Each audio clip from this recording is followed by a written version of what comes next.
आपल्यासोबत lieutenant colonel Satish Dhage sir आहेत. Sir काय सांगाल, ज्या पद्धतीनं आपण पाहतोय गेली महिनाभर झालं अमेरिका, इस्रायल आणि इराण युद्ध सुरू आहे. मात्र ज्या पद्धतीनं डोनाल्ड ट्रम्प यांनी घोषणा केली होती की आम्ही इराणला एका रात्रीत संपवू आणि अचानक जे आहे ते सीज फायरची परत घोषणा केली आहे त्यांनी. नक्कीच आपल्याही चॅनलच्या माध्यमातून मागच्या काही आठवड्यांपासून रेग्युलरली या सगळ्या गोष्टींचं आपण विश्लेषण त्या ठिकाणी करतोय. आणि एक गोष्ट मी प्रकर्षानं त्या ठिकाणी नमूद करतोय की मुळात हा जो पॉज आहे, म्हणजे सुरुवातीला 5 दिवस, नंतर 10 दिवस आणि आता 2 आठवड्यांचा पॉज, एक प्रकारे या युद्धाला स्वल्पविराम लावण्याचं काम डोनाल्ड ट्रम्प यांनी केलेलं आहे. आणि हा पॉज असाच त्या ठिकाणी चालत राहिलेला आहे. कालच्या काही तासांपूर्वीचेच जर विधानं आपण पाहिली, कालच्या रात्रीची विधानं पाहिली, तर याच डोनाल्ड ट्रम्पनं विधानं केली होती की आम्ही इराणची पर्शियन संस्कृतीच पूर्णतः मिटवून टाकू, आम्ही इराणला एका रात्रीमध्ये पूर्णतः उद्ध्वस्त करून टाकू. हा फक्त नॅरेटिव्ह बिल्डिंगचा भाग होता, हा फक्त दबाव तंत्राचा भाग होता, कोर्झिव्ह डिप्लोमसीचा भाग होता. एका बाजूला अशी जबरदस्त विधानं करायची आणि त्याच्या माध्यमातून आपलं दुश्मन राष्ट्र म्हणजे इराणला निगोशिएशन टेबलवर आणायचं आणि चर्चेच्या माध्यमातून जे काही आपल्या पारड्यात आपल्याला पाडून घेता येईल ते पाडून घेण्याचा प्रयत्न करायचा. अशा प्रकारची रणनीती डोनाल्ड ट्रम्पची होती. म्हणून एका बाजूला आम्ही इराणला पूर्णतः उद्ध्वस्त करू अशा प्रकारचे स्टेटमेंट त्यांनी दिले. पण ग्राउंड रियालिटी अशी आहे की इराणच्या विरुद्ध जरी अशा प्रकारचे स्टेटमेंट दिले तरी सुद्धा अमेरिकन जनता ही इराण विरुद्धच्या या युद्धाशी संबंधित डोनाल्ड ट्रम्प प्रशासनाशी सहमत नाही. कारण डोनाल्ड ट्रम्पचं एकूणच जे पॉप्युलॅरिटी रेटिंग आहे ते प्रचंड प्रमाणामध्ये घसरतंय, प्रचंड प्रमाणामध्ये अमेरिकेमध्ये महागाई वाढतीये आणि दुसऱ्या बाजूला आंतरराष्ट्रीय स्तरावरून सुद्धा डोनाल्ड ट्रम्पवर दबाव येतोय. म्हणून कुठेतरी आम्हीच जिंकलो असं प्रोजेक्ट करून या युद्धातून बाहेर पडण्याचा प्रयत्न डोनाल्ड ट्रम्प मागच्या काही काळापासून करतायत. आणि त्याचाच परिणाम म्हणजे एक प्रकारे या युद्धाचा स्वल्पविराम, या युद्धाचा पॉज हा आणखीन 2 आठवडे वाढवण्याचं काम त्या ठिकाणी केलेलं आहे. पुन्हा मी रिपीट करतोय, हा स्वल्पविराम आहे.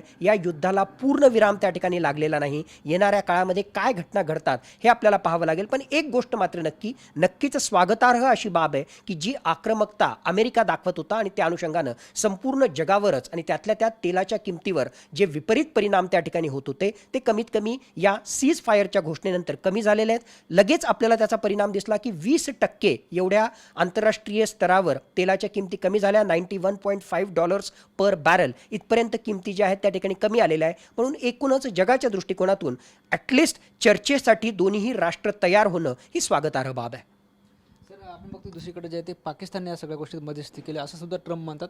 या विधानाचा अर्थ काय काढायचा? मुळात पाकिस्तान जे आहे या सगळ्याच प्रकरणामध्ये, या संघर्षामध्ये पाकिस्तान हे अमेरिकेचं पिल्लू आहे. मी हे जबाबदारीनं यासाठी त्या ठिकाणी म्हणतोय, मुळातच अमेरिकेची ही रणनीती आहे. एका बाजूला डोनाल्ड ट्रम्प हे एक्स्ट्रीम विधानं त्या ठिकाणी करतायत. कालचंच उदाहरण आपण घेतलं तर एका बाजूला बोलायचं की एकाच रात्रीमध्ये आम्ही इराणला पूर्णतः उद्ध्वस्त करू, अशा प्रकारचा एक्स्ट्रीम स्टँड घ्यायचा. आणि दुसऱ्या बाजूला जे आहे अशा प्रकारे पाकिस्तानच्या मध्यस्थीच्या माध्यमातून, कारण पाकिस्तानला मध्यस्थ म्हणून अमेरिकेनंच पुढं केलेलं आहे की मध्यस्थानं सांगितलं म्हणून आम्ही एक पाऊल मागे हटलो, अशा प्रकारची भूमिका जगासमोर मांडायची. यासाठी पाकिस्तानला एक प्रकारचं प्यादं म्हणून अमेरिका वापरतोय. आणि म्हणून पाकिस्तानचा संदर्भ देऊन अमेरिका त्या ठिकाणी सांगतोय की पाकिस्तानच्या मध्यस्थीनं आम्ही एक पाऊल मागं आलेलो आहे आणि अशा प्रकारचं सीज फायर झालेलं आहे. पण ग्राउंड रियालिटी अशी आहे की पाकिस्तानची कुठलीही कुवत नाही अशा प्रकारच्या प्रश्नामध्ये एक प्रकारे मध्यस्थी त्या ठिकाणी करण्याची, त्यांच्या अर्थव्यवस्थेच्या दृष्टिकोनातून, सामरिक दृष्टिकोनातून आणि एकूणच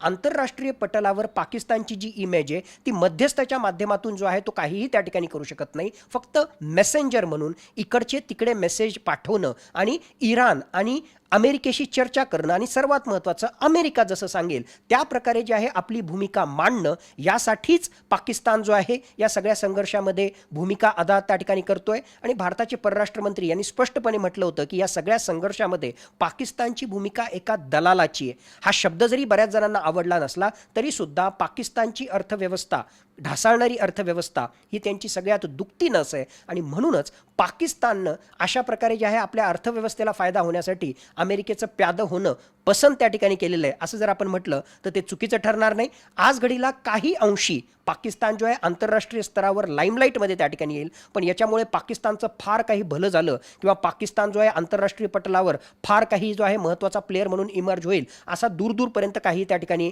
आपल्याला समजायला नको. येस, काही घटना घडत आहेत. अशाही बातम्या आपल्याकडे येत आहेत की आता शुक्रवारी JD व्हान्स जे अमेरिकेचे उपराष्ट्रपती आहेत, त्याचबरोबर इराणचे प्रतिनिधी हे चर्चा करतील आणि या 2 आठवड्यांच्या शस्त्रसंधी आधीच्या काळाच्या दरम्यान कशा प्रकारे याला परमनन्सीला नेता येईल, कशा प्रकारे जे आहे या प्रकारे या संघर्षाला जे आहे पूर्णविराम लावता येईल यासाठी त्या ठिकाणी प्रयत्न करतील. चर्चा होत असतील, स्वागतार्ह बाब आहे, पण याच्यामुळे काय पाकिस्तान फार मोठा झाला अशातला बिलकुल भाग नाही.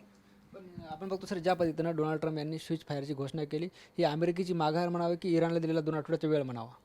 माझ्या मते जे आहे याला 0 to 100% असं न कन्सिडर करता, ऑल ऑर नन फेनॉमिनन असं न कन्सिडर करता दोन्ही बाजूने एक एक पाऊल मागे येण्याचा हा त्या ठिकाणी प्रकार आहे.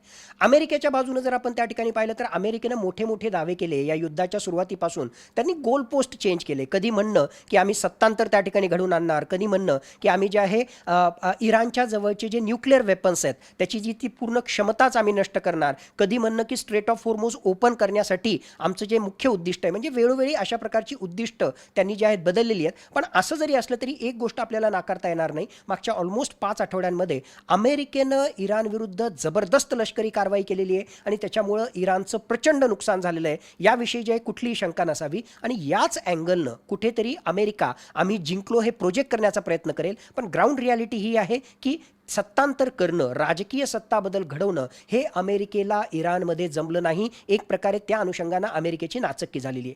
दुसऱ्या बाजूला इराणच्या पॉईंट ऑफ व्ह्यूनं पाहिलं तर यस, इराणनं जे आहे कणखर भूमिका घेतली, हम भी कुछ कम नाही अशा प्रकारे अमेरिकेच्या महासत्तेसमोर जे आहे उभा राहण्याचं काम इराणनं त्या ठिकाणी केलं. पण याचा अर्थ इराणचं काहीच बिघडलं नाही असं बिलकुल नाही. इराणचंही प्रचंड नुकसान झालेलं आहे. त्यांच्या नेतृत्वाची फळी पूर्णतः कापून काढण्यामध्ये, इराणच्या अर्थव्यवस्थेला जबरदस्त हादरा देण्यामध्ये, इराणचं प्रचंड प्रमाणामध्ये नुकसान करण्यामध्ये अमेरिका यशस्वी झाला आणि कित्येक वर्ष लागतील इराणला या सगळ्या परिस्थितीमधून बाहेर निघण्यासाठी. पण असं असताना सुद्धा इराणनं जो आहे निकराने त्या ठिकाणी लढा दिला.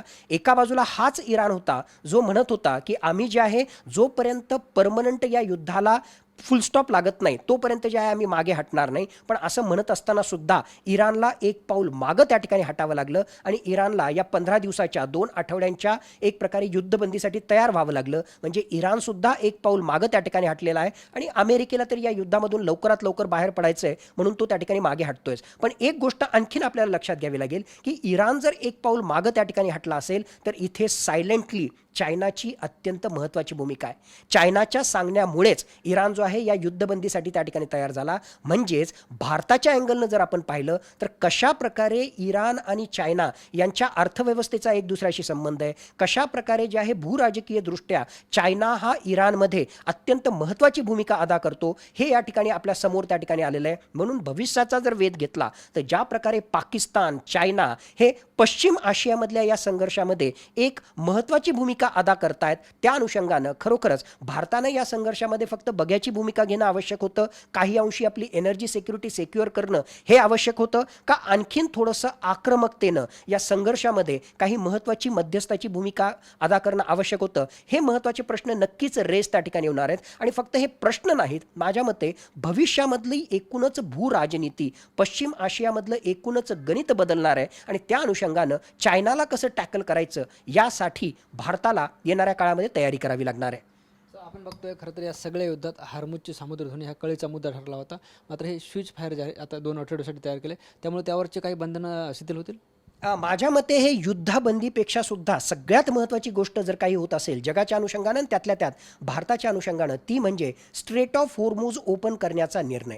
आता होर्मुझची सामुद्रधुनी ओपन झाल्यामुळे नक्कीच दोन्ही बाजूला अडकलेली जी हजारो जहाजं आहेत ती या ठिकाणी जी आहे एक प्रकारे बाहेर निघू शकतील. याला पूर्णतः पूर्ववत होण्यासाठी कमीत कमी 2 ते 3 महिन्यांचा कालावधी लागेल. पण ही अशा प्रकारे वाहतूक झाल्यामुळे पहिली गोष्ट, जगाच्या स्तरावर ज्या तेलाच्या किमती त्या ठिकाणी वाढल्या होत्या, फक्त ही घोषणा केल्यामुळे जे आहे 20% तेलाच्या किमती आंतरराष्ट्रीय पटलावर ज्या आहेत त्या कमी झालेल्या आपल्याला दिसतील. आणि भविष्यामध्ये सुद्धा जे आहे जरी काही अंशी या किमती वाढल्या तरी सुद्धा $100 प्रति बॅरलच्या खाली या किमती राहतील अशी अपेक्षा आहे. दुसरं, आयात निर्यात जी आहे ती मोठ्या प्रमाणामध्ये वेगवेगळ्या देशांची त्या ठिकाणी वाढेल. मुख्यतः भारताच्या JNPTमध्ये जे महत्त्वाचे कंटेनर्स अडकून पडलेले आहेत ते आता या स्ट्रेट ऑफ होर्मुझमधून जाऊ शकतील अशी अपेक्षा आहे. आणि वेळोवेळी एक भूमिका मी मांडत आलेलो आहे की या स्ट्रेट ऑफ होर्मुझशी संबंधित इराण आपलं वर्चस्व जरी त्या ठिकाणी सोडणार नसला तरी सुद्धा इराण आणि ओमान यांच्यामध्ये चर्चा सुरू आहे आणि तसाच काहीसा त्या ठिकाणी प्रकार होतोय.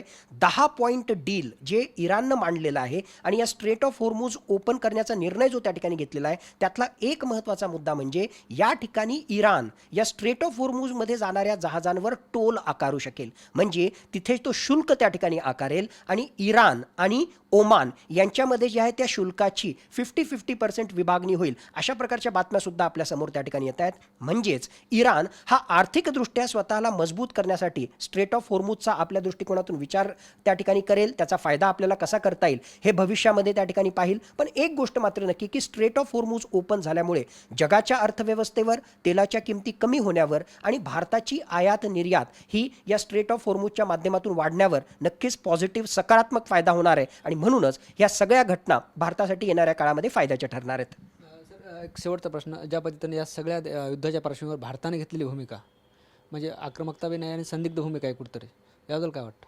माझ्या मते 2-3 महत्त्वाच्या गोष्टी ज्या भारतानं नक्कीच चांगल्या केल्या 28 फेब्रुवारी नंतर. त्यातली एक सगळ्यात महत्त्वाची भूमिका म्हणजे ऑलमोस्ट 1 करोड लोक जे पश्चिम आशियामध्ये आहेत, जे भारतीय आहेत, त्यांच्या सुरक्षेविषयी भारतानं वेगवेगळ्या देशांशी एक प्रकारे चर्चा केली आणि या अरब राष्ट्रांशी चर्चा केल्यामुळे एक प्रकारे या सगळ्या लोकांची सुरक्षितता बहाल करण्यामध्ये भारत यशस्वी झाला. हे भारताचं यश आहे.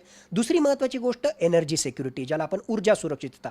जेवढं शक्य आहे तेवढं इराणशी चर्चा करून ऑलमोस्ट आपण 10 पेक्षा सुद्धा जास्त जहाजं ही स्ट्रेट ऑफ होर्मुझमधून भारताच्या दिशेनं त्या ठिकाणी घेऊन आलो. त्यामुळं काहीसा आपला LPG टँकरचा जो प्रश्न होता किंवा LPG क्रायसिस होता तो सॉल्व्ह करण्यामध्ये भारताला काही अंशी त्या ठिकाणी यश मिळालं. म्हणून एनर्जी सिक्युरिटीच्या पॉईंट ऑफ व्ह्यूनं आणि पश्चिम आशियामधल्या अरब राष्ट्रांमधल्या भारतीयांच्या सुरक्षिततेशी संबंधित नक्कीच भारतानं महत्त्वाची भूमिका अदा केली. पण मला वाटतं की भारतानं यापेक्षा अधिक करण्याची अपेक्षा होती. ती यासाठी कारण जर आपल्याला खरोखरच इमर्जिंग सुपर पॉवर म्हणून आंतरराष्ट्रीय पटलावर त्या ठिकाणी यायचं असेल तर फक्त बघ्याची भूमिका घेऊन चालणार नाही.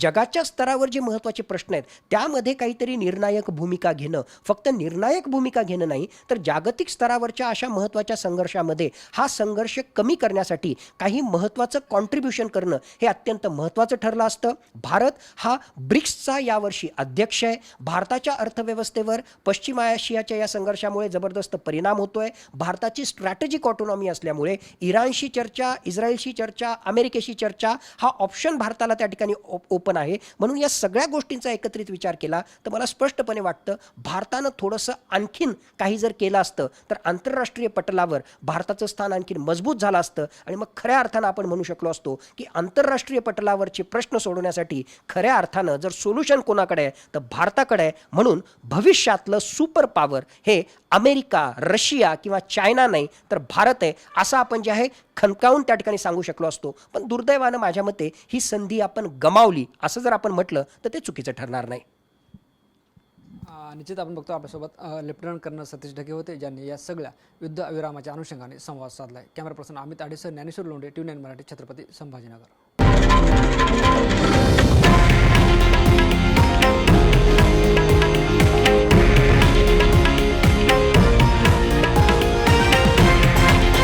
हे आहे देशातील नंबर 1 न्यूज नेटवर्क आणि आपण पाहत आहात TV9 मराठी, एकमेव.